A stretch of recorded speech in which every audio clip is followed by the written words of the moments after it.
பேசுவதில்லை, அடபக்தியும் குறைவதும் இல்லை. காதலி பேசவும் இல்லை, என் காதல் குறைவதும் இல்லை.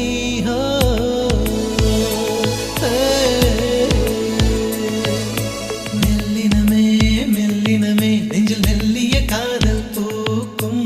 என் காதல் ஒன்றே மிக உயர்ந்ததடி, அதை வானம் அண்ணாந்து பார்க்கும். நான் தூர தெரியும் வானம், நீ துப்பட்டாவில் இழுத்தாய். என் 25 வயதை ஒரு நொடிக்குள் எப்படி அடைத்தாய்?